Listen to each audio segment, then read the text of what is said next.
Hello, church. It's so good to be with you today. I pray that all the moms had a great Mother's Day yesterday and that you felt celebrated and you felt loved. My mom was one of the coolest women I have ever known in my life. She was just a 5 foot nothing, tough stick of dynamite, but man, she was profound and she loved children. Probably my love for children comes from her love for children. She worked in a preschool into her 60s and just loved children. But she had the most profound thing to say about children. She said to me once, "Son, it doesn't matter how they get here. It just matters that you love them when they arrive."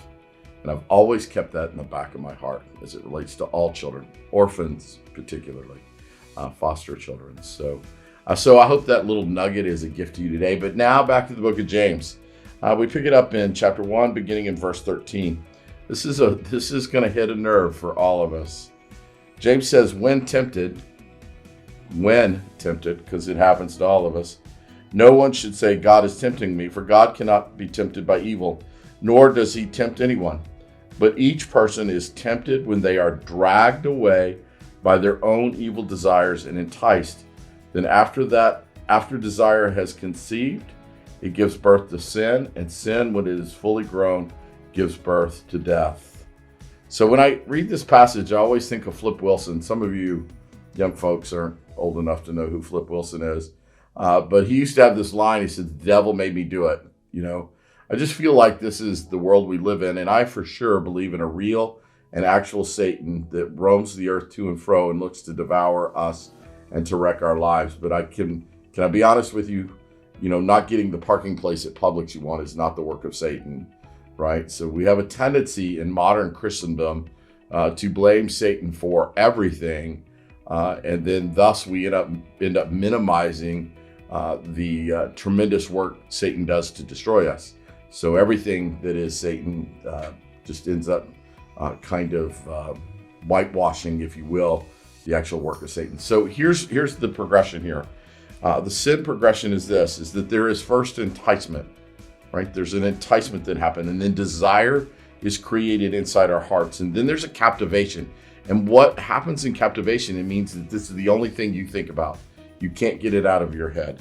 And then there's full-blown conception, meaning that sin takes root, takes hold in your heart, and becomes full sin. In other words, you've crossed the line now from tampering with it, tinkering with it, to being fully in sin.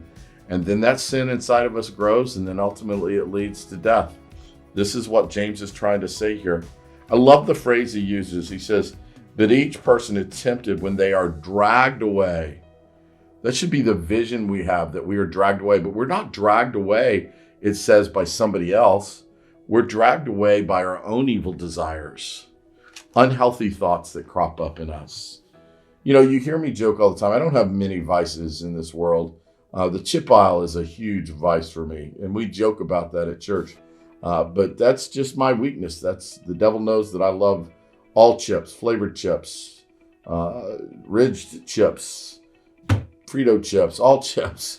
And so I literally have to, when I'm at Publix, I have to will myself not to go down that aisle because I know that it is a desire in my heart to have them and that I'll get drug away by that. So I think it's important for us, as silly as that example is to place that into our real life and think about the things that come up every day that are tempting to us. We get jealous of what other people have and we want what they have. And then those desires begin to creep into us and then they grow. And before long, it's sinfulness, this covetousness. In the Old Testament, in the Ten Commandments, God tells us that we're not to covet anything, that we're not to covet our neighbor's wife or their manservant or even their oxen. Now, when I teach this to sixth graders, they always think it's funny that God needed to include somebody's oxen. And so if you fast forward, 3,000-4,000 years, it would be the same thing as God saying you shouldn't covet your neighbor's wife. It's good advice.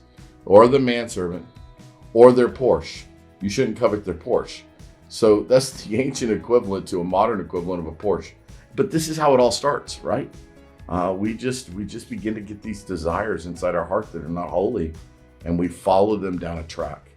So just know that God does not tempt you. He doesn't place anything in your life to tempt you. In fact, in 1 Corinthians, it tells us that that God will always provide a way out of our temptations. So I pray that as you begin this week, that this is a helpful word to you. The temptations are all around us. I know that. The idols are all around us. The opportunities for us to be drug away by our own desires are always there.